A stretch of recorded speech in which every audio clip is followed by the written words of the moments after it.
Children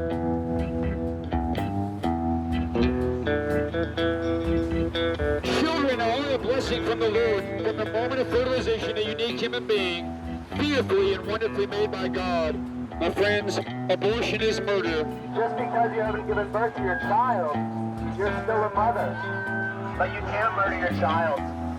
Turn to Jesus Christ and live. Turn. Which judgment is right?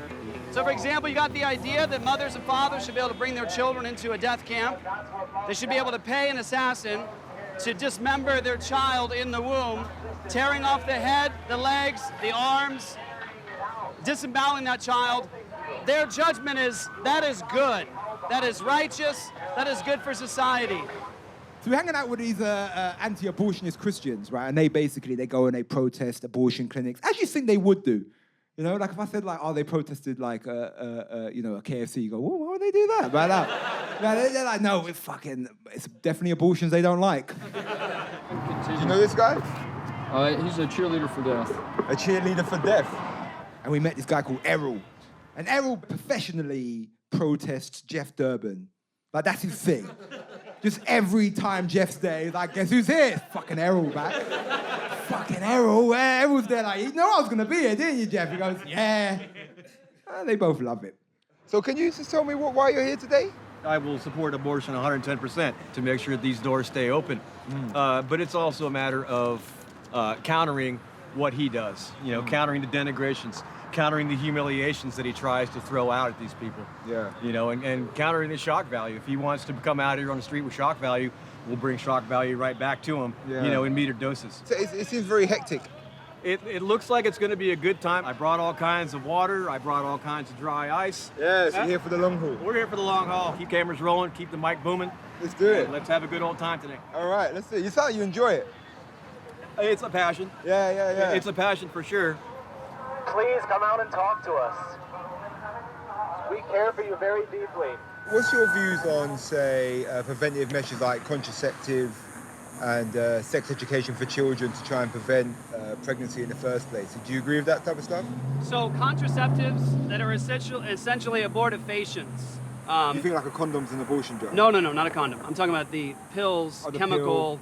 If it's an So abortifacient. you agree with like condoms and stuff like that? Well, if someone wants to wear a condom, I don't have any problem with that. I think in terms of like married couples, that's kind of weird.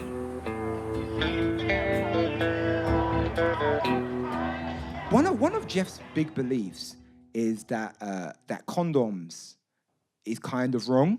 Like, if God does think condoms are wrong, and if you wear condoms, that you're a bad person. Like, I think that might be my one saving grace, is that I don't like condoms as well.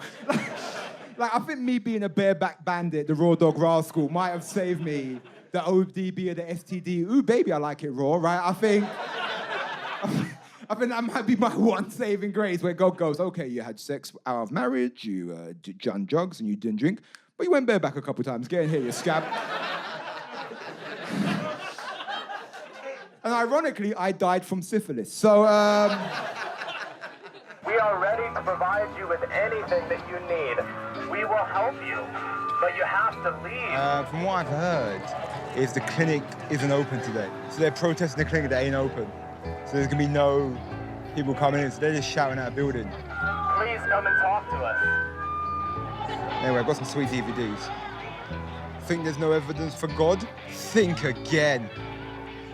Having to prove the existence of God to an atheist is like having to prove the existence of a sun at noon on a clear day. Say anything. An omnipotent being. Anyway. So, can you tell me why you're here today? Almost 16 years ago, I was a patient of Planned Parenthood. I got a positive pregnancy test, and I had to walk the gauntlet that I defend every day. I was accosted with pictures of abortions, and I had a fake doll covered in synthetic blood thrown at my face. Because obviously, they believe it's a moral issue of life and rights and that. It is quite a woman's issue, because the woman's body and stuff like that. Absolutely.